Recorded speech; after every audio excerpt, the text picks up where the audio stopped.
Tere kõigile tulemast kuulama järjekordset loengut loengusarjas liikuvusanalüüs ja planeerimine inimmõõtmeliste linnade jaoks. Loengusarja korraldab Tartu Ülikooli mobiilsusuuringute labor. Mina olen Siiri Silm, inimgeograafia kaasprofessor. Minuga koos on siin terve hulk magistritudengeid ja liikuvusuuringute nooremteadur Martin Haamer.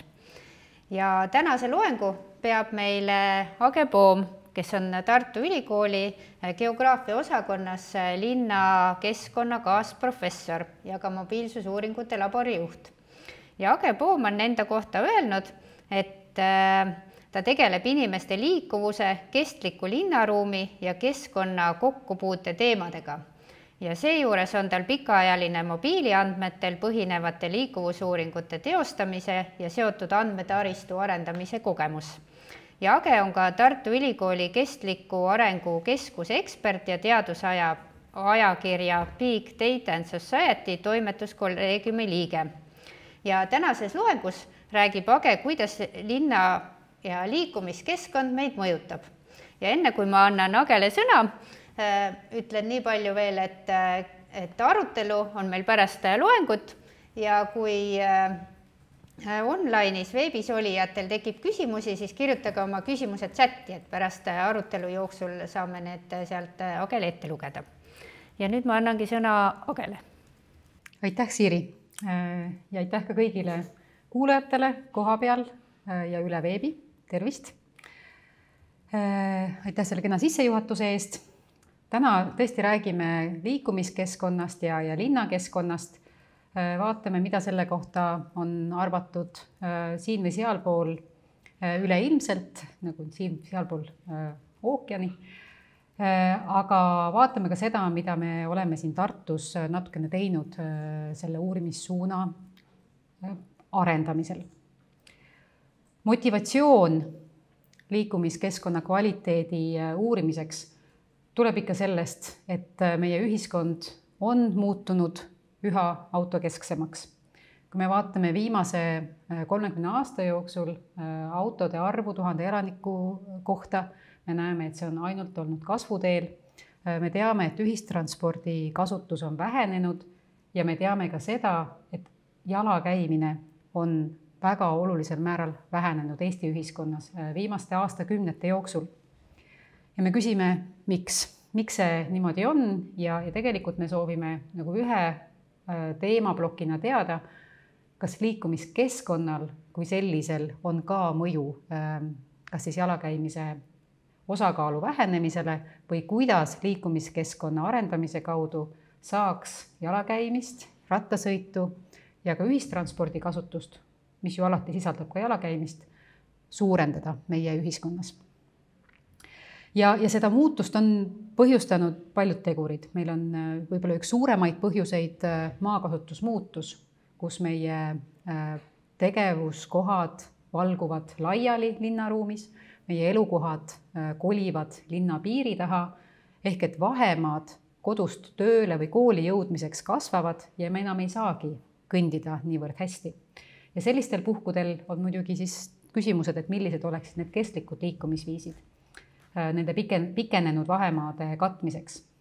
Jõukus ja mugavus on seda mõjutanud, ka ühistranspordivõrgu kärpimine, aga kogu sellel muutusel on mõju tervisele, sellel muutusel on mõju meie keskkonna kvaliteedile ja sellel muutusel on mõju ka kliimale. Nii, et me tegelikult tahame teada, kuidas meie liikumiskeskkond meid mõjutab, et osata liikumiskeskkonna kujundamise kaudu kestlikku liikuvust suurendada. Me kõik oleme liikujad oma igapäevaelus, et see on normaalne ühiskondlik roll või et liikumise kaudu me üleüldse saame elada ühiskonna elu, olla osa ühiskonna elust. Et teie jõudsite täna siia näiteks, te tulite ka kuidagi liikudes. See on minu igahommikune vaatepilt, minu igahommikune ristmik ja ka täna ei ole päikest väljas. Mõnel päeval on siiski ka helge, soe, hele ja meeleolu on hea, aga väga sageli meie selline igapäevane keskkond ikkagi on ilmastikuoludest tulenevalt üsna selline sombune ja hall, ega siin midagi suurt rõõmsat võib-olla ei olegi. ja mida me siis seal mõtleme? Et seal on kõvasti müra, me oleme eksponeeritud alati autodele, me jagame liikumisruumi, erinevad liikumisruumid on koos ühes keskkonnas ja autod ilmselgelt ju domineerivad sellist meie tavalist tänavaruumi, aga nad põhjustavad siis ka teatud häiringuid. See jalakäija ja ka rattur on need 2 liikumisviisi või liikujagruppi, kes puutuvad mootorsõidukitest tuleneva saaste ja ohuteguritega kõige rohkem kokku või ehk neil on kõige vähem kaitset nende vastu. Nad on kõige nõrgemad liikujagrupid ja seetõttu me peame mõtlema, kuidas nende jaoks seda keskkonda siis parandada. Lisaks mürale sellises situatsioonis meil on heitgaasid ja peale selle jalakäijad ei ole kunagi meie fooritsüklites prioriteedid, et küll peab pikalt ootama, et me oleme tegelikult seal seisame paigal ja oleme selle saaste käes. Mõnikord on see kõnnitee, kuhu jalakäija on surutud ülimalt kitsas, väga tolmune ja pole kuskile ka varjuda, ehk et sellised tänavakanjonid muutuvad suvisel perioodil ka väga kuumaks. Tolmu ja kuuma kombinatsioon, pluss veel ikkagi sa oled täiesti ilma barjäärita autoliiklusele. Ühistranspordipeatused paiknevad ka sellistes keskkondades, jälle üks suur magistraal, seekord Tallinnas. Me peame, kui me oleme ühistranspordi kasutajad, on see üks transpordisõlm, me saame siin ümber istuda trammile, bussile, aga väga kaua seal selle sõidusuuna vahel ei tahaks tegelikult seista ja oodata. Ja me näeme siin rattateed, talvisel ajal lükatakse selle koha peale lumi ja rattaga sellisel juhul seda enam ka sõita ei saa. Ja talvisel ajal me teame, et tänavate hooldus ei pruugi alati olla kõige parem ja eriti kui jällegi puudub selline eraldusriba, siis me küsime ka seda, kas siin on ikkagi ohutu liigelda, kui mul on libe ja plögane ja ma ei taha seal kõndida. Aga see on ainult meie kui täiskasvanute perspektiiv. Või ütleme, et ühiskonna autostumise taga on tegelikult paljuski ka see, et me enam ei julge lasta lapsi iseseisvalt tänavale. Me ei julge lasta lapsi iseseisvalt kooli minna ja me tahaksime nende eest hoolitseda, nendele parimaid tingimusi pakkuda. Me arvame, et see liikumiskeskkond on nende jaoks liiga ebaturvaline, ohtlik ja me kaitseme neid sellega, et me viime nad autoga kooli, huviringi, õhtul koju. Ja sellega me tegelikult genereerime veelgi rohkem autostumist. Ehk et püüame ennast panna hoopis ka näiteks laste rolli, kui me analüüsime tänavaruumi kvaliteeti ja mõtleme, et kuidas see siis võiks mõjutada laste heaolu ja lisaks lastele vanemate kujutelma laste heaolust, sest vanemad teevad laste eest neid otsuseid. Rattaga saaksime talvel sõita, julged sõidavad, aga tõesti rattasõit talvine, rattasõit Eesti kontekstis on ikkagi vaid tugevatele ja julgetele ja mitte see ei ole kõikidele ühiskonnagruppidele, kes siis võib-olla füüsilise tervise või tasakaalu mõttes saaksid rattaga sõita, nad ei usalda meie liikumiskeskkonnast rattasõitu. Ja on siis ka selliseid helgeid näiteid, kus me saame rääkida, et talihooldus on tõepoolest olemas ja see on linna poolt korraldatud ja teatava regulaarsusega tehtud ja teatavale kvaliteedistandardile vastav. Kõnnitee on eraldatud sõiduteest puhverribaga ja selle võrra on see taristu ka turvaline. Siin küll rattateed ja kõnniteed omavahel ei ole eristatud ja me teame tegelikult Tartus Emajõe ääres see tänav paikneb. Siin on tegelikult päris suur konkurents ratturite ja jalakäijate, lapsekärudega sõitjate, teinekord suusatajate konkurents sellele tänavale või sellele just lõigule siin kõnniteele. Ehk et liikujagruppide eraldamine on ikkagi teema samamoodi. Selles tänavaruumis on haljastus, selles tänavaruumis on vaade veekogule, ehk et see täidab ka esteetilisi ülesandeid. Ja kuna liiklusintensiivsus just konkreetselt selles piirkonnas ei ole suur, see on ka ühesuunaline tänav, on siin ka vaikne ja puhta õhuga tänav, mis tõttu ta ongi kasutuses nii rekreatiivsetel eesmärkidel kui ka tegelikult ühest kohast teise jõudmiseks ja väga aktiivses kasutuses. Jalakäijad on selle üles leidnud ja ratturid on selle üles leidnud, neil meeldib selles keskkonnas viibida. Eraldusribaga saab tegelikult eristada või eraldada siiski ka suurte magistraalide ääres olevaid liikumiskoridore. Ja haljastus või puud mängivad siin olulist rolli, need kindlasti ei ole samad, ütleme, et selline liikumiskeskkond ei ole sama meeldiv, aga me peame kindlasti suurte teede ääres mõtlema selle peale samamoodi. Me ei saa tekitada meeldivat keskkonda ainult äärelinnas või kuskil elamupiirkonnas. Ja linnade peale mõeldes on oluline, et need eraldatud kõnni- ja rattateed, autodest siis eraldatud kõnni- ja rattateed moodustaksid ka omavahel võrgustiku ja ühendaksid erinevaid linnapiirkondi omavahel. Et siin on näha üks siis selline rattakiirtee, kui me laename auto sõnavarast termini kiirtee, et tõesti ühest linnapiirkonnast teise me saame turvaliselt liikuda rattaga, ilma et me peaksime olema päris siis autotee kõrval. Seda saab lahendada veelgi paremini, saab eraldada jalakäijaid ja rattureid, ratturite sõidusuundi, saab haljastada seda liikumiskoridori. Ja kohe on nagu sellises ilma autodeta liikumiskoridoris on kohe turvaline sõita ja me saadaksime sinna ka oma lapsed, kui nad peaksid, kui see sobib siis nende marsruutidega. Ehk et selliste eraldatud tänavakoridoride või jalakäijate ja rattaradade võrgustiku nagu paiknemine on ülimalt oluline, et kas see ühendab inimeste tegevuskohti, kas ta on lausaline, ülelinnaline, see võrgustik, see eraldatud võrgustik, või ta moodustub ainult segmentidest, mis omavahel kokku ei jookse ja sellisel juhul ta enam ei täida oma ülesannet. 1 kilomeetrit rattateed, sellist head rattateed ei täida oma ülesannet kogu linna ulatuses. Veel üks näide, kus rattale on hoopis antud suurem osakaal ja prioriteet, et autodelt on siin selgelt rattakasuks nii-öelda ruumi ära võetud ja ka liikluskorraldusmeetmetega seda suunatud. Ehk et me saame rattale anda nagu rattast kujundada väga olulise liikumisviisi linnaruumis ja seda siis ka füüsilise infrastruktuuriga selgelt toetada. Ja alati meil ei ole liiga palju ruumi selliste eraldatud teede jaoks.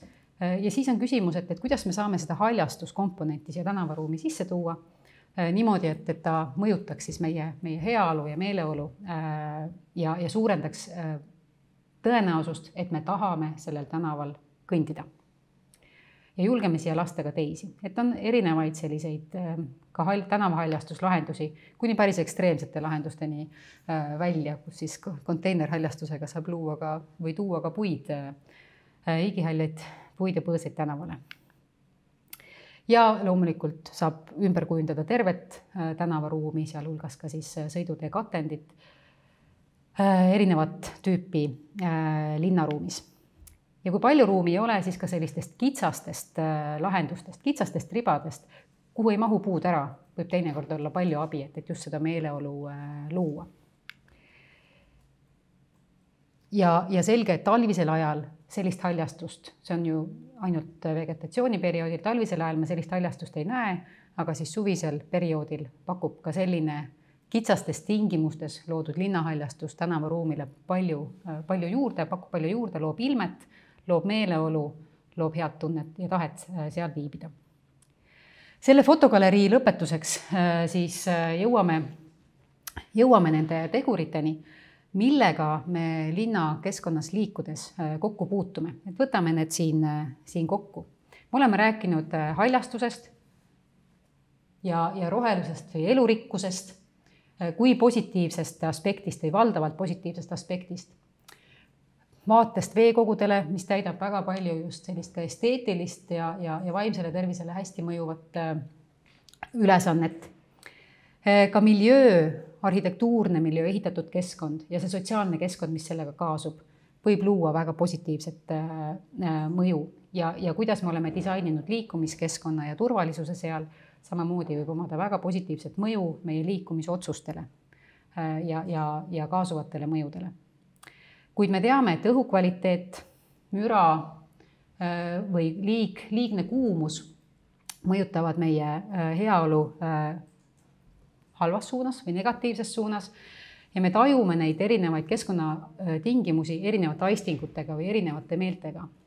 Rohelust ja veekogusid me näeme, helisid me kuuleme, õhusaastet me tunneme sisse hingates ja tegelikult me näeme ka seda tolmu ja neid heitgaase, mis autodest tulevad. Liikumiskeskkonna tasapinda me võime pidada kompamiseks. ehk et meil erinevad meeled on valla sellel ajal, kui me liigume tänavaruumis. Ja me teame seda, et keskkonna kvaliteet toob kaasa siis ka tervisemõjusid. Üks kõige olulisemaid või kõige olulisem on õhusaaste ja õhusaaste Euroopas siis põhjustab ligi 400 000 surma aastas. Euroopas meil ei ole hea õhukvaliteet, meil inimesed surevad liiga vara õhusaastesse ja kust õhusaaste tuleneb? Väga paljuski just nimelt liiklusest, aga ka tehastest, aga ka kütmisest, kuid suur osakaal õhusaaste allikatest on just nimelt liiklus ja seesama igapäevane liiklus meie linnades. Vähene liikumine mõjutab samamoodi meie tervist. Siin siis 280 000 surma aastas vähese liikumise tõttu, et meie liikumiskeskkond ei ole siis seda ka soosinud või siin on erinevaid põhjuseid. 20 000 surma just nimelt liiklusõnnetuste tõttu. Ka kõrge temperatuur on väga olulise mõjuga ja see ei ole mitte ainult siis, eks ole, liikumiskeskkonnas, vaid kuumasaared üldiselt ja see liikumiskeskkond, ütleme, tänavaruum on üks neid kohti, kus kuumus akumuleerub. Tume pind, kui seal ei ole kõrghaljastust, siis see on just see piirkond, kus kuumasaared tekivad ja ka suured parklaalad, suured ristmikualad. Ka liiklusmüra, isegi kui see tundub üllatav, võib põhjustada surmasid, 12 000 enneaegset surma Euroopas ja kõik need ülejäänud mõjud, mis siis enne surma tulevad. Et nii on. Õhusaaste, müra, aga ka keskkonna muu saastatus, vee ja pinnase saastatus mõjuvad tõesti üle terve meie keha erinevatele organitele. Võivad põhjustada südame-veresoonkonna haigusi, vähki, diabeeti ja nii edasi ja nii edasi. Ja Euroopa Keskkonnaagentuur on arvutanud välja, et siis iga 8. surm Euroopas tuleneb halbadest keskkonnatingimustest. Ja Eesti jääb siia selle 12-13% peale, ehk et siis selle iga 8. surm, me võime öelda, tuleneb sellest, et me ei ela tervislikus keskkonnas ja suur osa keskkonnasaastest tuleneb transpordist. Maakasutuse ja ruumipoliitika kujundamise kaudu on võimalik keskkonnatervist palju kujundada ja me tegelikult tahame ju jõuda selle positiivse eesmärgini. Ehk et me tahame, et meil oleks hea füüsiline ja vaimne tervis ja meie tervena elatud aastad oleksid võimalikult pikad, et me kõrge vanuseni elaksime tervena. Kuid keskkonnateguritest tulenevalt meid kummitavad siis nii akuutsed haigused, kroonilised haigused. On näidatud, et halvad keskkonnatingimused võivad tuua kaasa enneaegset sünnitust ja varajast surma. Ja see mõjuahel, kuidas maakasutuse kaudu see enneaegne surm võib tekkida, me räägime siin siis sellisest nagu linnaplaneerimisest, linnadisainist ja ruumiloomest. Alustame sellest samast tiheduse komponendist ja maakasutusest, kus meie tegevuskohad üldse paiknevad, kui laiali või kui tihedalt me paikneme linnaruumis, kui mitmekesine on see maakasutus ja kui kättesaadavad on meie sihtkohad meie igapäevaelus. Kui ühendatud on meie sihtkohad ka ühistranspordivõrgustiku või selle sama ratta- ja kõnniteede võrgustiku kaudu, millist transpordi infrastruktuuri meil veel linnades on, kui kõnnitavad on meie tänavad, kui hästi rattaga sõidetavad on meie tänavad, kui palju seal on rohealasid. Ja see mõjutab nüüd meie käitumist, meie käitumisotsuseid, kas me kõnnime, sõidame rattaga või otsustame sellest kõigest loobuda ja istume autosse.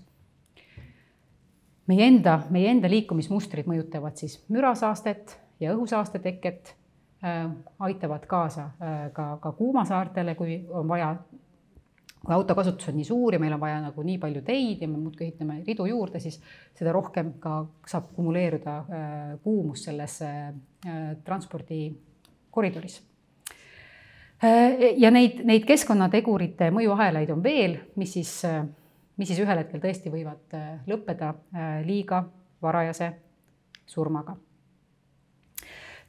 Maakasutusest, tekkinud liiklusvoogudest ja keskkonnatingimustest nüüd rääkisime, kuid oluline on ka see, et kus me siis ise elame, millisele keskkonnale me nii-öelda oleme oma igapäevaelus eksponeeritud või millega me puutume kokku. Kas meil on luksust ja võimalust elada siis nii-öelda nagu rohelises ja puhta õhuga ja vaikses piirkonnas või me elame näiteks seal Pärnu maantee 5-kordses majas ja iga päev astume välja sellisesse keskkonda, mis on nagu tiheda liiklusega, hall, ohtlik. Ehk et küsimus on nagu ka struktuurne ja sotsiaalsete rahvastikurühmade vahel tekivad erinevused, et kellel on võimalik elada puhtas keskkonnas, liikuda puhtas keskkonnas ja oma igapäevaelu niimoodi kujundada ja kellel ei ole seda võimalust olemas. Ja see tuleneb siis sageli just ka jõukusest või rahalistest võimalustest. Ja meil võib olla ka individuaalselt erinev tundlikkus keskkonnariskidele. Ehk et keskkonnariskid, kõik tingimused on samad, aga mõni haigestub suurema tõenäosusega kui teine. Ehk et see tuleneb siis individuaalsest tundlikkusest.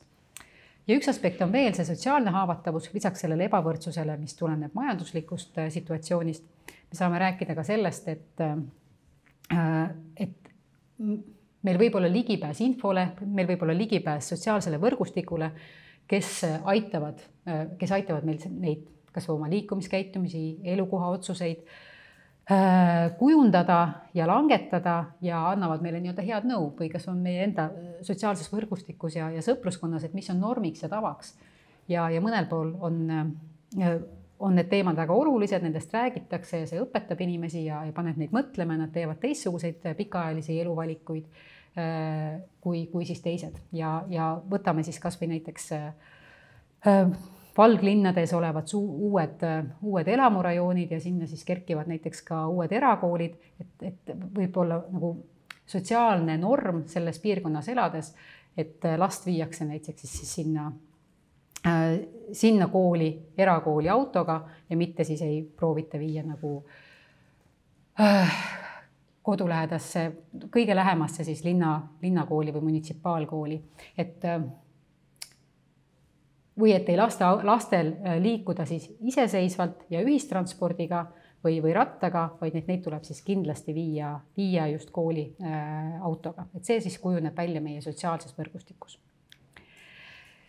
Ja me võime siinkohal kokkuvõtvalt öelda, et ruumiloomel on oluline mõju inimese ka kehalise aktiivsuse kujunemisele, aktiivsele liikumisele, seesama, et kas me siis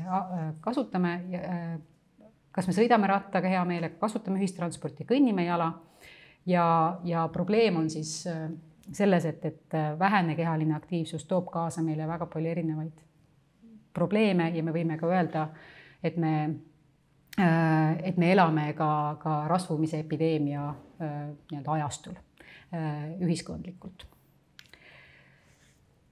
See on siis selline kurb taust või negatiivne pool, aga mida me saame teha, et lisaks sellisele tänava või nagu liiklussüsteemi kujundamisele, neid meetmeid on väga palju, mis linnalist liikuvust saavad mõjutada ja ka tänavaruumi kujundust saavad mõjutada. Praegu on käimas üks protsess, kus just luuakse uut linnatänava standardit või sellist tänavaruumi standardit, mis proovib võtta need ka erinevad aspektid siia kokku.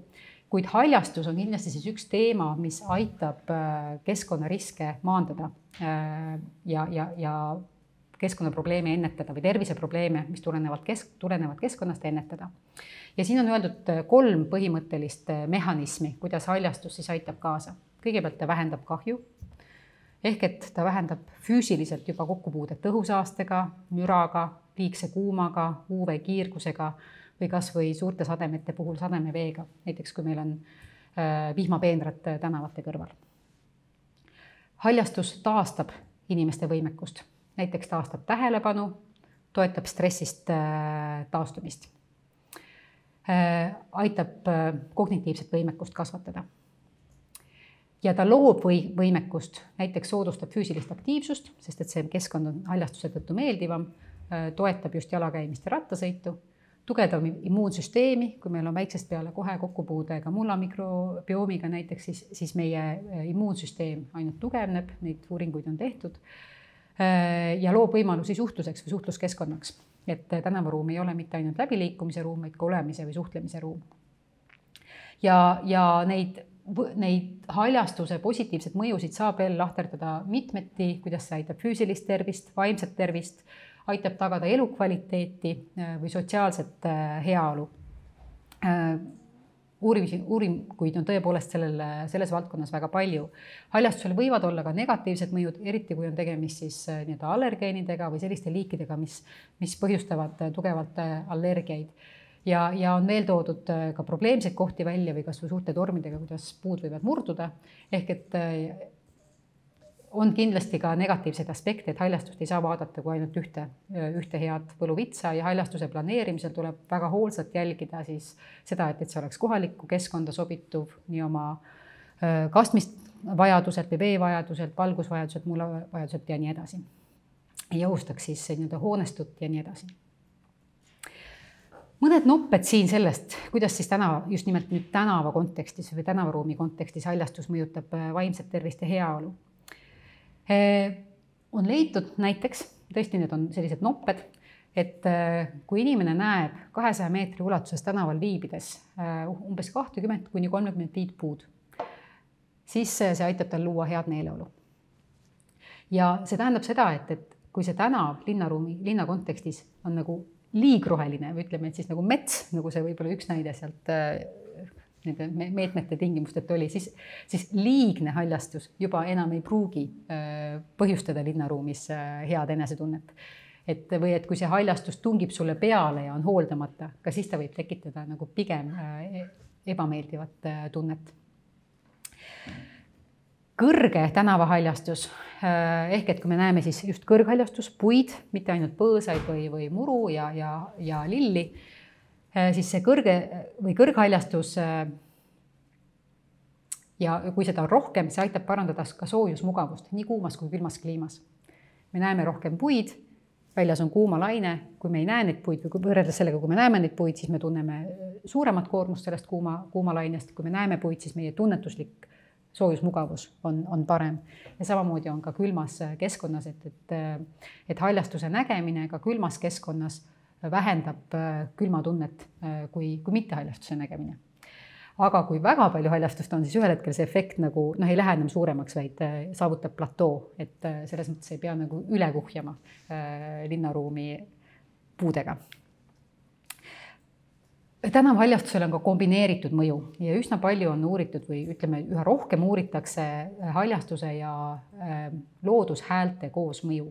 Tegelikult on see uurimissuund päris vana, tuleneb nagu Jaapanist, kus Jaapani aiakultuuri integreerimine ka tänavatesse on olnud nagu väga pikaajaline protsess. Aga on näiteks öeldud, et kui me kuuleme linnulaulu, näeme haljastust, siis see aitab puhverdada liiklusmüra meie jaoks. Mitte ainult nagu objektiivselt, eks ole, mõõteskaalal, vaid tunnetuslikku mürataset. Me tajume liiklusmüra vähem häirivana juhul, kui me kuuleme linnulaulu. Aga sellisel juhul see liiklusmüra ei tohi olla liialt vali, sest siis see puhverdusvõime kaob ära. Ja linnulaul peab tulema nii-öelda nagu loogilisest kohast. On öeldud ka seda, et stressist taastumist mõjutab kõige paremini just selline haljastus, kus on olemas nii puu kui ka põõsarinne ja kusjuures ka talvel ja sügisel on see mõju oluline, mitte ainult suvel ja kevadel. Ja kasuks tuleb selline mitmekesine värviskeem, et ei ole mitte ainult rohelist ja pruuni, vaid on tegelikult ka värve. Ja kui meil on tegemist igihaljaste puude või põõsastega, siis ka see aitab kaasa. Kõndimine selles haljastatud linnaruumis aitab stressi maandamisele paremini kaasa kui istumine, kui me viibime kuskil pargis ja istume maha ja vaatame seda, kuid istumine aitab paremini kaasa tähelepanu taastumisele kui siis kõndimine. Ehk et sellised erinevad vaimse tervise aspektid ja neid nüansse võib tuua tegelikult välja rohkem ja tänaste võimalustega või uurimismeetoditega praegu on ka nagu kui seeni pärast vihma metsas neid erinevaid uurimusi, kas siis veer keskkondades või muud moodi, et haljastuse mõju uuritakse täna tervisele väga palju, linnahaljastuse ja tänavaruumi mõju. Kuid milline on tänavahaljastuse mõju liikuvusele, ka see on ju oluline, et me teame, et teekonna pikkus on kõndimise prognoosimisel põhifaktor, kui kaugele me tahame kõndida. Eelmisest nädalast Benjamini ettekandest me ka vaatasime, kui kaugele me oleme näiteks valmis kõndima. Kuid me teame, et ka haljastus ja see, et kui avatud on meie vaateväli, kui palju me näeme ka avatud taevast, see mõjutab kõnnitava tee pikkust. Ja neid faktorid on seal veel, see on lihtsalt nagu välja nope. haljasala olemasolu tõstab teekonna atraktiivsust, ehk et kui meil on valida, kas me liigume ühte marsruuti pidi kooli või teist, siis kui ühele marsruudile jääb haljasala või nagu linnapark näiteks, siis on suurem tõenäosus, et me liigume sealt sedapidi, kuid on ka öeldud, et sellel suurel tuumikalal ehk et pargil on tegelikult natukene väiksem roll kui see, kui liikumiskeskkonnas on palju ja väikseid haljaselemente või haljastuselemente, ehk et ta on nagu ühtlasemalt kaetud selle haljastusega, et sul ei pea olema ilmtingimata suurt parki, sul piisab sellistest ka väikestest rohelistest nopetest või elementidest. Et see aitab siis ka teekonna võimalusi varieerida. Ja just, et kõnnitakse siis kauem seal, kus tänavaruum on haljastatud võrreldes teekondadega, millele jääb park. Ja WHO on öelnud, et meil kõigil peaks olema kodukohast, siis WHO Maailma Tervisekaitseorganisatsiooni soovitus käib kodukoha kohta. Meil kõigil peaks olema vähemalt 0,5 hektari suurune haljasala või park kodust siis või kuni 300 meetri kaugusel. Et see oleks nagu selline hea linnakeskkonna tunnus või selline tavaline, üks nagu selline ruumiloome reegel, mida siis proovitakse paljudes riikides ka järgida. Aga see on siis kodukohast. Kui me nüüd aga vaatame ka tänavaruumi, siis siin on ka välja toodud nüüd 3, 30 ja 300 reegel. 3 tähendab seda, et ükskõik, kus ma viibin, ka siin praegu, kui ma vaatan aknast välja, ma peaksin nägema vähemalt 3 puud. Ükskõik, kus ma linnaruumis viibin, olen ma toas, vaatan aknast välja või viibin õues, mul peaks olema nähtavuses puid. 30 tähendab võrade katvust tänavakoridoris. Puuvõrade katvus, ükskõik millisest liikumiskoridorist, peaks olema vähemalt 30%. Ja 300 on siis juba viidatud kaugustingimus kodukohast pargini.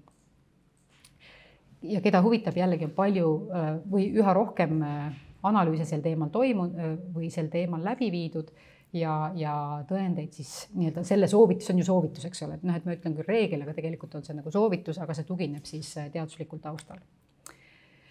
Ja mida meie tegime kiirelt me oleme teinud ka erinevaid analüüse, aga siin on üks kiire ülevaade ühest analüüsist, mida me viisime läbi koostöös Tartu Ülikooli neuroturunduse laboriga, kus meil olid vabatahtlikud, kes tulid laborisse katset tegema, pilgu jälgimise ja emotsioonide tuvastamise katset tegema. Kõik vabatahtlikud nägid samu tänavaruumi pilte. Neile näidati pilte 3 erinevast aastaajast ja 9 erinevast kohast. Siin tulemustes ma näitan 5 erinevat kohta. Ja need aastaajad olid varakevad, suvi ja sügis. Ja igat fotot saatis helitaust, kas linnulaul või liiklusmüra. Et ta nägi seda sama ruumi kokku 6 korral. 3 erineval aastajal, iga aastaaeg 2 erineva helitaustaga. Ja kõik need vastajatelt küsiti siis hinnanguid, et kuidas konkreetselt see ruum mõjutas tema enestunnet, turvalisust, tänavaruumi meeldivust ja põnevust ja kui suureks ta hindas selle tänavahaljastuse osakaalu olevat. Ja siis samal ajal jälgiti ka osalejate tähelepanu ja emotsioone. Pilgu jälgimise ja näoilmete tuvastamise meetodiga. Uuring oli ka siis Tartu Ülikooli inimuuringute eetikakomitee poolt kooskõlastatud. Siin on välja toodud need 5 ala, mis on selles järgnevas analüüsis sees. Kroonoia tänav, Kaldatee, Aarl tänav, Emajõe tänav ja Ülejõe tänav, mis siis erinesid üksteisest selle poolt, et kas nad on eraldatud sõiduteest, kas kõnnitee on eraldatud sõiduteest, kui palju on selles ruumis haljastust. Ja võib öelda, et siis need linnaruumid, mis on haljastatud ja kus väga selgelt on kõnnitee eraldatud sõiduteest, need said kõikides kategooriates väga kõrgeid hinnanguid, et nad põhjustasid siis head enesetunnet, need tajuti turvalisena ja atraktiivsetena. Ja mida rohkem oli haljastust, mida rohkem inimesed tajusid, et haljastus selles ruumis on, seda paremini nad ennast tundsid. Ja see ei olnud päris puhtalt lineaarne, et tegelikult mõni piirkond, näiteks siin see Aarla tänava piirkond, vaatame, kas me näeme. Aardla-Tänava piirkond, kus just nimelt põõsas kippus inimest suruma autoteele, see just siin see haljastus enam ei tulnud kasuks, et seal oli siis see näide, kus haljastust võib olla liiga palju või hooldamata haljastus ei mõju hästi jalakäidavusele. Ehk me saame siit välja lugeda, mida rohkem haljastust, seda paremini inimesed ennast tundsid ja kui nad tundsid linnulaulu, kui nad kuulsid linnulaulu, siis nad tundsid ennast paremini kui nendel piltidel, siis, mille taustaks oli liiklusmüra. Ja kui tänavaruumis oli vähe haljastust, aga see vähene haljastus oli siis hästi konkreetselt eristatav objekt, et ta ei olnud lausaliselt haljastusega kaetud, vaid see oli konkreetne objekt, siis me nägime ka seda, et linnulaul tõmbas rohkem tähelepanu sellele haljastusele, inimesed vaatasid või nende tähelepanu jõudis varem sellele puule siin, kui nad kuulsid linnulaulu võrreldes liiklusmüraga. Ehk see linnulaul suunas nende tähelepanu otsingust koha pealt see allikas, linnulaulu allikas tuleb. Ja nad ka vaatlesid siis seda haljastust rohkem aktiivselt. Ja pilgu jälgimisest tõesti me vaatasime seda, et pilk on fokusseeritud ühele või teisele objektile. Kuigi me teame, et inimesel on ka perifeerne nägemine ja ta märkab tegelikult asju ka ilma selleta, et ta otseselt oma pilku fikseeriks millelegi. Ja mida kiiremini fikseeriti oma tähelepanu nendele haljastuselementidele ja mida kauem neid vaadeldi, seda kõrgemaks hinnati ka oma enesetunnet. Ehk et see andis siis ka kaasa sellise hinnangulise enesetunde kasvule. Ja mida võib veel välja tuua, et aastaaegadel, sellel kevadel, suvel, sügisel oli oluliselt väiksem efekt kui heli taustal. See heli, mida me kuulsime, mõjutas rohkem meie heaolu kui aastaajad. Kokkuvõtvalt siis, mida me siis oma linnaruumi või tänavaruumi kujundamisel peaksime siis veel kord mõtlema. Kõigepealt on oluline aktiivset liikuvust ja liikumist soosiv maakasutus, ligipääsetavad sihtkohad. Kindlasti on oluline, et meil oleks linnaruumis ja tänavaruumis haljastust, et meil oleks vaikseid puhta õhuga piirkondi, mis oleksid alternatiiviks siis sellistele suurtele magistraalidele ja tihedama liiklusega aladele, et meil oleksid turvalised, hästi hooldatud ja sidusad kõnni- ja rattateed, toimiv ühistranspordisüsteem ja sõiduautode vooge saaks reguleerida erinevate meetmetega. See võiks siis olla selline keskkond, mis aitab kaasa ka päriselt siis jalakäimise, rattasõidu ja ühistranspordi kasutuse suurenemisele autostumise asemel. Ja nendes erinevates uuringutes on kaasa löönud palju erinevaid inimesi, mõned on siis siin ka Tartu Ülikooli omad välja toodud.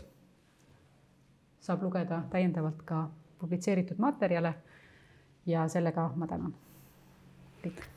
Aitäh, Age. Väga huvitava ettekande eest. Ma arvan, meil on siin palju teemasid, mida edasi arutada. Ja kui online'is kellelgi on küsimusi, siis postitage siia chati. Aga võib-olla ma alustan esimese küsimusega, et sa väga palju tõid välja siin, eriti lõpuosas seda linnulaulu mõju ja mürakeskkonna mõju, et kas seda on ka uuritud, kui tänapäeval pooled inimesed, ma arvan, tänaval, see on nagu praegu lambist võetud protsent, aga käivad kõrvaklappidega, et nad ei kuule seda linnulaulu.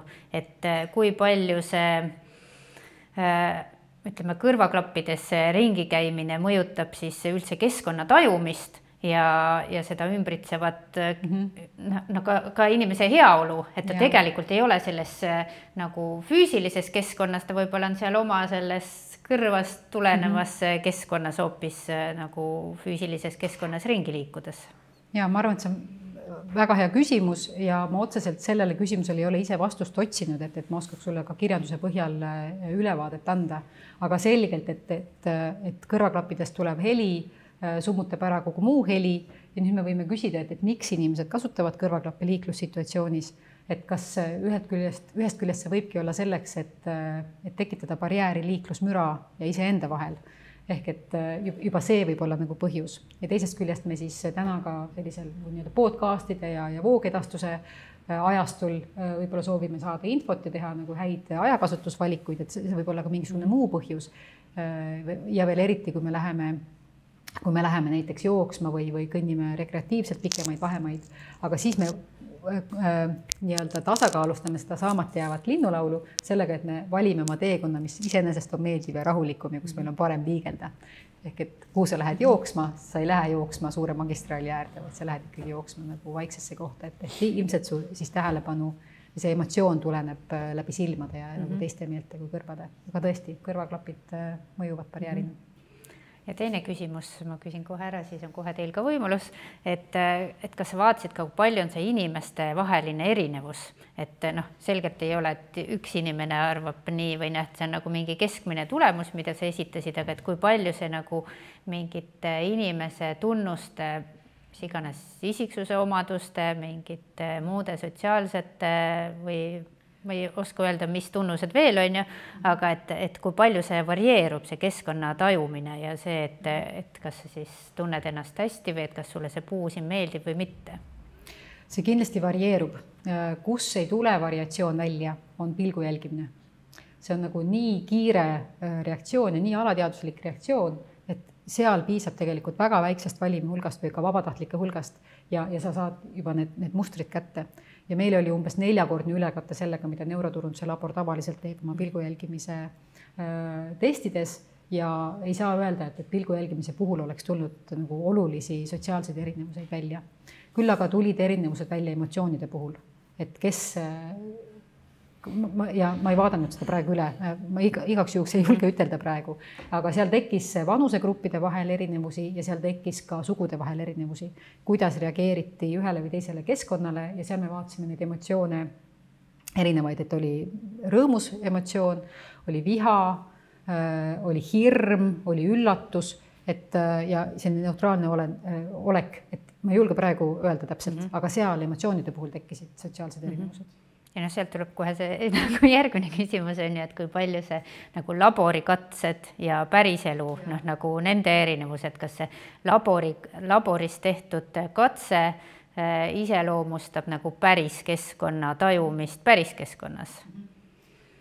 Jälle seda on omakorda uuritud ja laborikatsel, see oli meie jaoks selline uus põnev suund, mida me ei olnud varem teinud. Me hüppasime kuskile tundmatuskohas vette ja koostöös siis neuroturunduse inimestega, kes olid seda meetodit vähemalt varem kasutanud, et disainisime ka seda uurimistööplaani. Aga seda on omakorda tõesti päris palju uuritud, et pilt on üks asi, päriselu situatsioon on teine asi ja üldiselt need erinevad. Kuid pildi puhul inimestel on võime kujutada ennast sellesse keskkonda ja selle kujutlusvõime kaudu tegelikult teatud ka meeleolud, mida suudetakse jälgida, ka see meeleolu tugevus või see meeleolu suund, seda saab pildi pealt kajastada, aga äkki just nimelt tugevust ei saanud, aga suunda saab nagu tuvastada. Kuid üks asi veel, kuidas seda uuritakse täna, on siis VR-prillid, et sa võtad, osad jalutavad päris keskkonnas, teistele pannakse VR-prillid pähe ja nad liiguvad selles nii-öelda selline immersive reality ja siis kolmas versioon on see, et tõesti sa vaatad ainult staatiliselt pilti, et need erinevad meetodid annavad erinevaid tulemusi ja päris nagu täis kombinatsiooni või arusaamani jõudmiseks tuleb tõesti meetodeid kombineerida. Aga ma nüüd annan sõna võimaluse teistel ka küsida.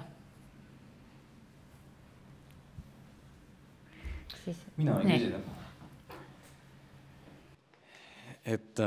Aitäh! Minu meelest on meil Eestis mõeldes meie ruumi peale linnades päris hea seis rohealade kättesaadavusega.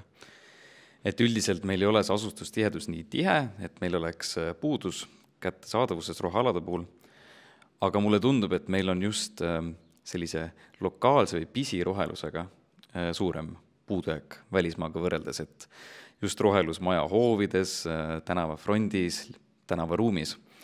Ja seda on nagu hakatud rohkem planeerima ja rohkem tähelepanu pöörama sellele, aga siis mulle tundub, et me ei väärtusta seda piisavalt.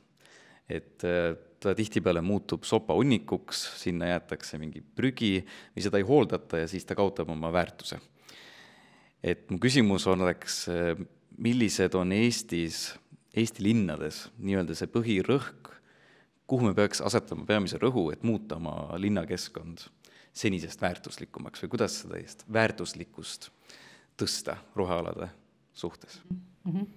Ka hea küsimus, et kõigepealt ma võib-olla vaidleks vastu natuke selle hoovide koha pealt, et millist roherikkust, elurikkust pakuvad meile meie eraaiad.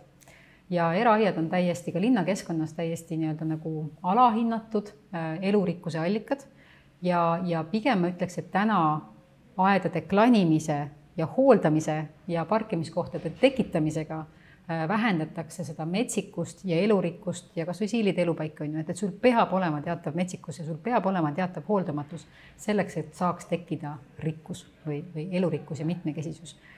Et see on üks koht, mida nagu tõesti tasub nagu väga väärtustada ja hoida, et meie aedades püsiks elurikkus ja aia elurikkus ühest küljest, eks ole, see on ökoloogilises plaanis hea ja ta võib moodustada rohevõrgustikke ja võib tõmmata meie nagu temperatuuri, linnakeskkonna temperatuuri maha, pakkuda kaitset müra, õhusaaste ja kõige eest, aga teisest küljest on ta teatud määral ka sellele avalikkusele kättesaadav, kes kõnnib mööda nendest eraaedadest ja kes näeb seda rikkust või kes on sealt selle kaudu visuaalselt eksponeeritud.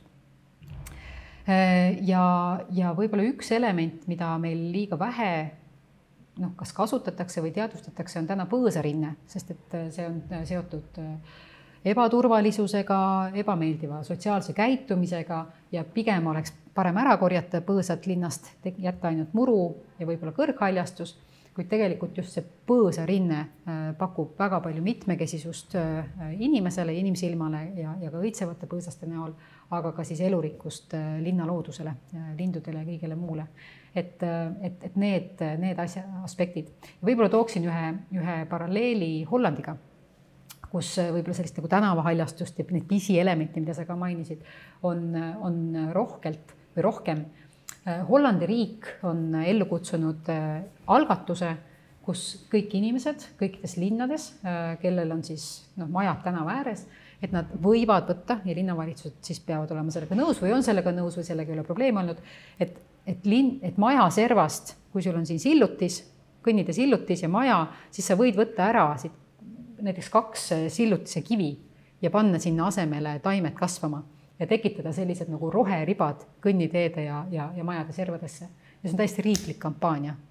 Ja seda saavad kõik inimesed teha ja selleks ei ole vaja mingeid rahastusmeetmeid. Et sellise väikese algatusega, kuidas muuta ka meie avalikku ruumi rohelisemaks. Aga võtame siit kohe siis veebist küsimuse, et kui liikumine ja haljastus on nii olulised, miks selle teadmise praktiseerimist nii palju linnakeskkonnas ei näe? Läheb hästi eelmise teemaga kokku. Kui palju me teame seda, kui laiaulatuslikult teatakse neid hüvesid, on kindlasti üks asi, millega puututakse kokku nii planeerimisel kui ka siis ka nagu tänavaruumi ümberprojekteerimisel, on nii-öelda standardid. Seesama näiteks vana linnatänava standard, mis on üles ehitatud autokeskselt, ei paku selliseid võimalusi, et mis on haljastuse ruum või et haljastusel peab olema oma koht tänavaruumis.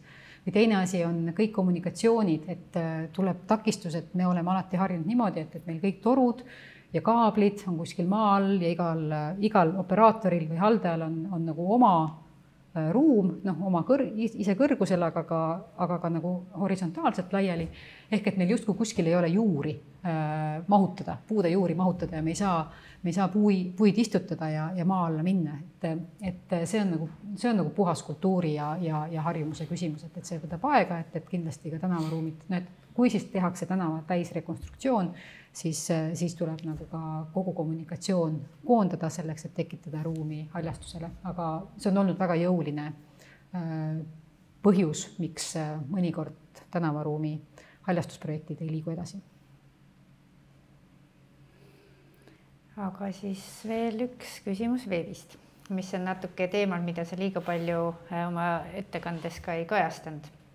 Et kas olete uurinud ka valgustugevust tänava kasutuses eri aastaaegadel? Loomulik valgus ja tänava valgustuse valgusintensiivsus, kuidas see mõjutab seda keskkonda? Jälle hästi põnev küsimus, et võtame kas või loodusliku valguse ja mina ei ole seda uurinud, aga see on üks teema, mis tegelikult tuleb uuesti esile. Et selle nädala alguses olid imelised päikselised ilmad.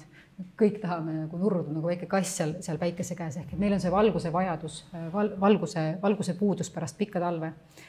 ja me valguse käest püsime paremini ärkvel ja meie meeleolu on sageli parem kui siis sellises pimedas rusuvas keskkonnas, et päevavalgusel on väga, me teame, et päevavalgusel on väga tugev efekt meie enda heaolule. Ja haljastus, siis see võra nii-öelda võib seda valgustugevust, eks ole, vähendada. Eriti sellel võib siis olla roll, et ereda päikese käes on meil hea meel, kui meil on see vari, aga kui on nagu sombused ilmad, siis see võra võib tekitada nagu veel rohkem nagu pimedust, et ta ei lase lihtsalt läbi enam nii palju valgust. Või et kuidas aastaaegade lõikes siis saaks vaadata nii-öelda, et kui meil ju ka päike tõuseb erinevatel kellaaegadel, ehk et kui palju me oma igapäevasest liikumisajast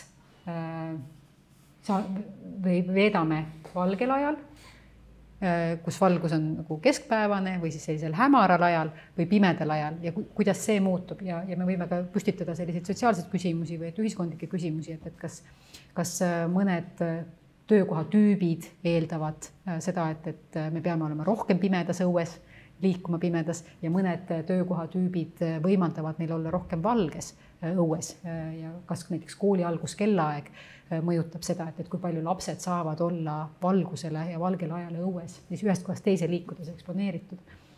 Et see on selline aastaaja rütm ja siis on just nimelt see ilmastikust tulenev rütm, ühesõnaga aastaaja rütm, ööpäevane rütm ja ilmastikutingimustest tulenev mõju. Ja päev ja öö erinevad kardinaalselt, et kui ma rääkisin, et haljastus ei ole ainult positiivne, vaid tal on ka negatiivsed elemente, et siis meie teekonna valikul selle pargi me valime teekonnaks ilmselt siis, kui on valge aeg ja kui on pime aeg, siis me võib-olla kõnniks pigem piki tänavat, kus on tänavavalgustus, aga ei ole seda parki. Et meie enda liikumisvalikuid mõjutavad valgustingimused väga tugevalt. Ja kas meil on tänavavalgustus või tänavavalgustus puudub, see on juba nagu siis veel eraldi küsimus ja turvalisusega seotud küsimus, et sellel on ka oluline mõju meie liikumiskäitumisele. Aitäh. Siis on meil küsimus, et mis seis on roheindeksi uuringutega? Kas on juba tulemusi, mille põhjal näiteks erinevaid piirkondi järjestada? Oi, kui tore küsimus. Roheindeksit saab vist küll arvutada umbes 1700 moel.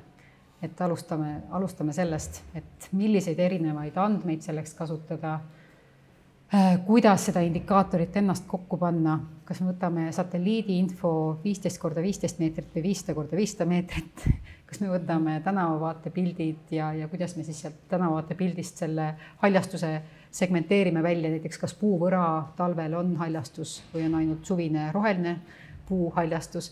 Et neid lähenemisi on lihtsalt nii kohutavalt palju, kuidas roheindeksit arvutada. Ja siin see üks nagu põhiväljundeid või nagu järeldusi või nagu peakski olema see, et kui me tahame tõesti linnu võrrelda, siis me peame ka teadma või tagama, et need andmed selle roheindeksi arvutuseks on kogutud samal viisil. Mitte ainult isegi ei piisa sellest, et kõik kasutasid seda vegetatsiooniindeksit kaugseirest, NDVI, vaid ka vaatama seda, kui suur see rastrisilm oli, kuidas need andmed koguti, et nad oleksid sama suured, sest ainult siis me saame teha võrreldavaid tulemusi. Erinev rastrisilm kaugseire puhul juba annab täiesti erinevaid tulemusi ja seda on ka vaadatud, et kui on see väikene rastrisilm, hästi täpne, näiteks, et kui sul ongi 30x30 meetrit kaugseire info, et igal ruumipunktil 30x30 meetrit tuleb üks vegetatsioonimäär või vegetatsiooni nagu indeksi väärtus, siis see näitab, et meie rohealad on palju rohkem kättesaadavad inimestele avalikus ruumis, sest nad suudavad võtta seda puude gruppi või ühe puu võra kinni. Aga kui me võtame, nagu väga sageli on tegelikult need vegetatsiooni indeksi arutamisel kaugseire piksli suurus palju suurem, siis see annab meile vastuseks tulemuse, et meie kokkupuude haljastusega igapäevaelus või tänavaruumis on palju väiksem. Ehk et alustame andmetest ja meetodist ja siis me saame jõuda linnade võrdluseni ja neid on tehtud, aga siis palun lihtsalt nagu suhtuda tähelepanuga sellesse, et millisel meetodil on neid roheindeksid saavutatud. Aga teadsid, et kas Eestis näiteks, et on Eesti linnasid võrreldud või et oled sa kursis nende uuringuteks? Mulle tundus see küsimus oli rohkem nagu nende uuringute kohta, et meie ei tee et erinevate piirkondade nagu võrdlemiseks, et kas mina ei ole teinud selliseid roheindeksi võrdlusuuringuid Eesti erinevate linnade kohta. Ja ma tean, et praegu looduse taastamise direktiiviga seoses on siis teatud metoodika alusel, ma ei ole sellesse süvenenud ja ei ole seda teinud, ei saa detailselt öelda, aga kuna üle 20 000 elanikuga linnades see looduse taastamise direktiiv kehtib ja arendustegevuse käigus tuleb haljastust suurendada ja mitte vähendada, siis näiteks seal on Eesti linnad pandud ka järjestusse ja Tartu on üks kehvemaid. Nii et Martin, ka sinu varasemale küsimusele vastuseks tegelikult andmed, ka varasemalt mingite teiste uuringute andmed näitavad, et Tartu haljastusmäär on tegelikult Eesti kontekstis õige kehva. No võt siis.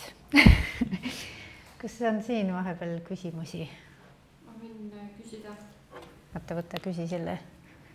Mul on 2 sorti, üks võib-olla ei ole veel kursis, aga täna tuli välja, et Vabaduse puiestee see uus lahendus ja eskiis ja hästi edev, et ma mõtlesingi, et kas või tänase selle loengu valguses, et mis tundeid see visuaal siis tekitab. On ainult seda ühte visuaali, mis käis kaanepildina läbi. Et veel on vara öelda, jah, aga kindlasti see on algatus kindlasti väga õiges suunas. Et see oli see vaade sinna haridusministeeriumist edasi Vabaduse silla poole. Et seda võib-olla oleks mingi hetk huvitav diskuteerida, aga et kuna ta on nii väike. Teine teema, mis ma mõtlesin seoses siis linnulauluga. Et mis linnulaulu kas või siin katsetes kasutati ja et see linnulaul võib ka väga erinev, et Tartu inimesed juba muigavad, eks ju. Et osad võib olla ka tänaval kõndides ja teatud parkidest läbi minnes kasutavad võib-olla müra summuteid just selle sama põhjuse pärast, et kas ja kui palju seda on ka nagu vaadeldud, et mis on positiivne ja mis on siis linnumüra, mitte võib-olla enam laul. Ja siin konkreetselt selles uuringus oli Tartu linnas salvestatud linnu hääled ja ka keskkonnapsühholoogide soovitusena oli selline variatiivsus nendes linnuhäältes, et kõik ei oleks nagu sama ja just sellepärast, et mõnele inimesele ka mõni liik võib põhjustada aga ebameeldivusi, aga vareste kraaksumist ei olnud, eks ole, et selles mõttes ikkagi laululinnud, varest on ka laululinnud. Et linna kontekstis tuleb selles mõttes kasutada neid linde, kes linnas saavad elada, kes tunduvad siin mõistlikud või mis mõistlikud, kelle elupaik on linnas ja kelle meie inimestena või linnaelanikena ära tunneme, et kes on meile omased. Võib-olla sa ei küsinud seda, aga ma vastan hoopis teisele küsimusele, et kus seda linnulaulu on kasutatud just tänavaruumis või transporditaristus, on foorid. Ja foorid just näiteks Jaapanis, kui läheb roheliseks, siis rohelise tulega kaasas käib linnulaul. Ja kui on punane tuli, siis linnulaulu ei ole. Ehk et selline nagu inseneeria valdkonda kuulub lahendus, et kuidas linnulauluga mõjutada inimeste heaolu nagu tihedas linnakeskkonnas. Aga ja Tartu, ma ei tea, millele sa viitad, aga ka Tartu parkide ja Tartu Tartu parkides on väga palju tegelikult linnu mitmekesisust hinnatud ja neid erinevaid linnulaule. Praegu on kõige õigem aeg minna välja kuulama, et siis Raja tänava park on Tartu linnas kõige liigirohkema linnulauluga või linnuliikidega park ja kes vähegi ikkagi fännab linnulaulu, siis soovitan minna sinna kuulama. Ma ei vastanud su küsimusele. Kas või need samad hakipeletit, seda karjuvad haki, et... See ei ole hea ju inimesele ka mitte. Et see kindlasti ei tekita... Üks aspekt võib-olla, mida välja tuua, et helimaailm on väga põnev ja selleks peab tegelikult eraldi täiesti õppima, et sellest helimõjust aru saada. Ja seda õigesti ka siis planeerida, kui on vaja planeerida. Aga mida ühtlasem on heli, seda parem ja kui on sellised piigid, siis seda häirivam see on. Et me tajume neid piike, mis eristuvad foonist väga tugevalt ja selgelt ja ühtlane vidin on parem.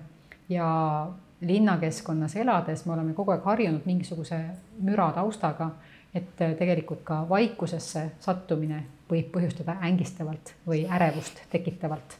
Et ka see on selline. Aga liiklusmüra tundub meile juba nagu nii loomulik ja me ei pane seda tähele ja me võib-olla teadlikult ei teadvusta seda kehva mõju, kuid needsamad, väga palju uuringuid on just rahvatervise teadlaste poolt tehtud, mis näitavad seda, et see baasmüra, millel me oleme eksponeeritud, et just nimelt need inimesed, kes elavad liiklusintensiivsete koridoride ääres, nende suremuse näitajad on lihtsalt nii palju kõrgemad, neil on suuremad šansid või suurem tõenäosus surra liiga vara kui inimestel, kes elavad vaiksematel aladel linnas. Et kuigi me seda objektiivselt me harjume ära, me justkui ei pea seda enam probleemiks, siis see mõjutab füsioloogiliselt meie keha. Peab kõigega ära harjuma, ma arvan pigem mitte. Aga vaatame, et Mart ei ole kirjutanud oma küsimust jätti ja tahab ikkagi küsida, et siis meil praegu on aega, et võtame tema küsimuse või kommentaari. Et mul oli niisugune küsimus, et see Vabaduse puiestee projekt on ja mis juba käis läbi siin korra, et selle juures oli kõige rohkem arutelu tekitas, lisaks sellele, et muidugi autodel on liiga vähe ruumi ja parkimist võetakse ära ja mingid niisugused asjad, ma räägin nüüd volikogust, volikogu siis saadikute hulgas, vote oli ka seal vist juures äkki isegi, et kõige rohkem arutelu on tekitanud mitmel korral see, et miks seda rohtu peab tänaval kasvatama, et miks on need haljassaared, et see on niisugune ütleme, lihtsale volinikule on see raskesti mõistetav, et neid peab hakkama niitma ja seal on nagu, palju lihtsam oleks see asfaldiga üle tõmmata ja siis ei ole nagu mingit muret, eks ole. Et ükskord oli meil see roherikkuse professor Tuul Sepp, jah, mitte nüüd teine roherikkuse professor, aga just Tuul, tema nagu selgitas seal komisjonis ükskord, et on ikkagi niisugune mikrokeskkond ja putukate rändeteed ja asjad, et aga äkki sa oskad ka midagi nende kohta veel spetsiifilisemalt öelda, mida me votiga siin saaks nagu lajatada majanduskomisjonis, kus see kogu aeg nagu teemaks tuleb.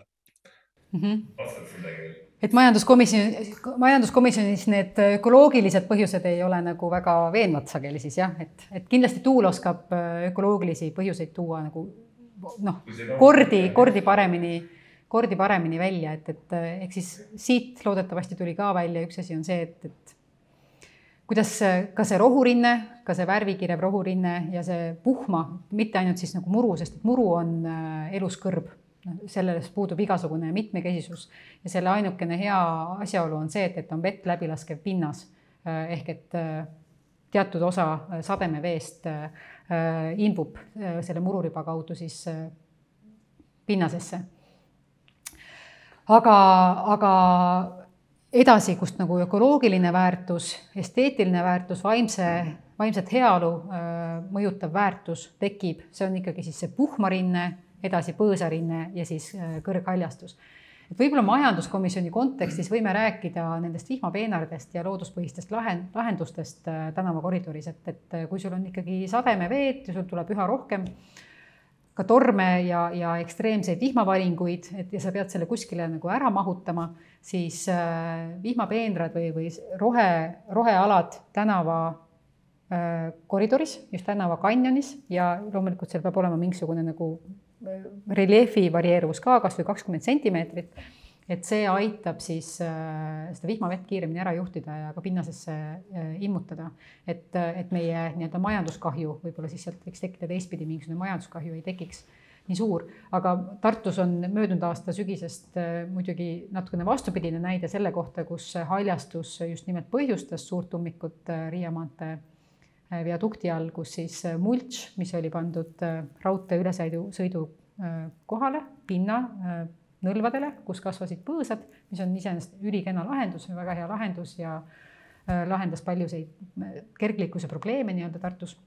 aitas neid lahendada, siis see mulch selle tulvavetega valgus alla ja ummistas ära kõik sademevee kollektorid, nii et Riia maantee vedukk tuputas ja ujus. Ehk et haljastuse planeerimisel tuleb olla ka tark ja terane ja ka sademevee puhul peavad olema siis need filtrid või need võimalused olemas, et ka selliseid tagasilööke hoopiski ei toimuks. Aga siit natuke jätkuküsimus, mulle tundub selle majandusliku mõju teemaga on küsimus siis, et kas on uuritud ja võrreldud haljastuse versus haljastuseta linnaruumi rajamise ja järelhoolduse kulusid KOV-i eelarvele. Võib-olla see, ma ei tea, kui palju sellest tead, aga ma küsin selle jätkuküsimuse siin on, et kas haljastuse rajamine ja hooldamine on pigem luksuskaup? Ma arvan, et haljastuse puudumine on pigem luksuskaup, et kui meil haljastust ei ole linnaruumis, siis sellel on palju tõsisemad tagajärjed juba sellele, et milline see keskkond üleüldse on, kus me elame, need ökosüsteemi teenused, see puhas õhk ja kuumasaared ja see suremus ja kulu tervishoiusüsteemile, mis sealt tuleneb. Seda ei osata panna või kõrvutada nende tänava hoolduskuludega, kas võime rääkida ka kõnni- ja rattateede talihoolduskuludest täpselt samamoodi, et pange kõrvale tervishoiukulud, mis tekivad sellest, et iga 8. surm tuleneb halbadest keskkonnatingimustest, kus need halvad keskkonnatingimused tulid väga paljust just autosõidust, ehk et proovida vaadata nagu tervikpilti siin. Ja haljastuse hoolduskulud, et siin on ka selline rajasõltuvus sees, et on harjutud tegema lepinguid just nimelt niimoodi, need on pikaajalised kestuslepingud, nendel teenusepakkujatel on just täpselt selline tehnika, nad on võtnud oma selle tehnika liisimisele ja nad peavad sellest see kinni maksma, et tahavad seda sama tehnikat maksimaalselt edasi kasutada. Ehk et meil on nagu mingisugune teine kultuuriruum veel kehtimas selle haljastuse hoolduse puhul, et saab ka võtta teistsugused majandamismeetmeid kasutusele ja kui me räägime ka nendest roheribadest või puhmapöönditest, siis neid ei pea niitma iganädalaselt ja võib niita neid kord või 2 aastas teistsuguse tehnikaga, teistsuguste majandamisvõtetega, aga need võtted on tegelikult olemas, tuleb need oskused nagu meelde tuletada ja hangetesse sisse kirjutada ja ka turg reageerib sellele ja kokkuvõttes see ei tähenda, et see on kallim ja see toob nagu hoopis teistsugust lisandväärtust kaasa. Jälle jõuame muutuse loomise ja hoiakute ja arusaamade teemani. Et sa korra nimetasid ka seda talihooldust ja tõid oma ettekandes ka välja selle Emajõe tänava, kus oli ilusti seal hooldatud, et ma nagu, et see jutt nagu ei läheks liiga, et meil kõik halvasti on, siis ma hea meelega tooks jälle välja selle, et on ka mõned teed Tartus, näiteks raudteeäärne kergliiklustee, mis ma ei tea, millisel müstilisel viisil on see nagu talvelt täiesti ideaalselt hooldatud. Ma ei ole lihtsalt näinud olukorda, kus see ei oleks hooldatud, et ma ei ole veel uurinud, et mis see nagu erinevus on, et miks siis nagu mõned teed ei ole, et mäletan, kui see talvel oli sadas seal mingi ühe ööga mingi hästi palju lund ja ma olin just läinud raudteejaama, jätnud oma ratta sinna ja mõtlesin, et no nüüd ma siis kõnnin seal lumehanges. Aga ei olnud nii, see oli täiesti ideaalselt jälle lükatud, et see nagu kuskil on nagu mingi vahe sees, et üks on see kõnniteede, aga et nagu ka samas linnas on, et nagu mõned teed on, et ma ei tea, seda Emajõe tänavat ei tea sellega, et see nagu nägi välja ka nagu oleks lükatud, kas see tuleb nagu ainult sellest kergliiklustänavate teemast või siis et kuskil nagu on, et lihtsalt tahtsin tuua, et on ka nagu häid näiteid sellest. Ja kindlasti Oot ja Mart oskavad sellele kokkuvõttes seda teemat nagu paremini kommenteerida, et jällegi millist on need halduslepingud, mis on sõlmitud teehooldajatega, kuidas on need prioriteetsusklassid seal määratud ja mis teed peavad olema siis esmajärjekorras, teises järjekorras 2 tunni, 4 tunni, 24 tunni jooksul nii-öelda nagu hooldatud, et nagu samamoodi riigiteedel. See talvine lumesadu võimaldas Tartust liikuda ka suuskadega ja me kasutasime just seda võimalust ära, et enne kui need masinad kohale jõuavad, me saaksime linnas suusatada ja tegime ühe suusaöö ja siis need masinad öösel muudkui tulid ja siis tuli juba vaadata, kuidas sa koju saad. Aga ütleks, et meie enda elanikud teevad ju ülitänuväärset tööd oma kõnniteede hooldamisega, et me küll palju selle üle kurdame ja ütleme, et see on nii ebaühtlaselt tehtud ja ei võimalda talvel alati kiirelt ja probleemivabalt siis liikuda, aga teisest küljest on see ju tunnustus tegelikult kõigile nendele, kes hooldavad kõnniteid, mis nende majade ette jäävad, et see on meie kõigi enda nagu füüsiline aktiivsus ja ka panus sellesse heasse linnaruumi kvaliteeti. Ehk et ka nagu selline nagu väikene nagu kodaniku kohustus, nii nagu ta on meile peale pandud. Aga kokkuvõttes on ta meie kõigi hüvanguks, et me võime öelda, et ka selline kogukonna tegevus on oluline ja me tean, et paljudest piirkondadest Tartus on ka sellised väikesed sellised kogukonna sädemed või sädeinimesed, kes siis, kellel on kas või väikene ATV ja nad panevad sinna saha ette ja nad lükkavad puhtaks oma piirkonna kõnniteed ja teevad seda täiesti oma lõbust ja enda initsiatiivist, nii et ka selline algatus on alati väga teretulnud, me alati ei pea lootma kõiges nii-öelda valitsusele. Et võib-olla see ongi nagu, et mis eelmises loengus Benjamin ka välja tõi, et me saame alustada väikesest tükist ja siis neid tükke nagu linna peale lahti laiutada ja siis nagu selle nagu mõtteviisi või erinevaid keskkonna võimalusi nagu luua. Et ma arvan, et ka ja mitte niitmise näiteid on Tartus nagu mitmeid, et kus seda on nagu praktiseeritud ja siis sealt see saab nagu laiemaks minna. Just. Ja hea, et enam ei kehti meil seda 15 sentimeetri reeglit, et muru peab olema alati pügatud eraaedades 15 sentimeetrini, sest just selle reegli kaotamine võimaldab tegelikult ka ametlikult kasvatada elurikkust Tartu eraaedades. Aga siit on võib-olla väga hea lõpetada, et aitäh sulle väga huvitava loengu ja arutelu eest ja ma loodan, et tekkis ka palju veebis olejatel ja loodetavasti ka nendel, kes linnaruumi otsuseid teevad, häid mõtteid, kuidas siis linnaruumi kas või mingit väikest osa paremaks muuta ja inimese ja keskkonnasõbralikumaks.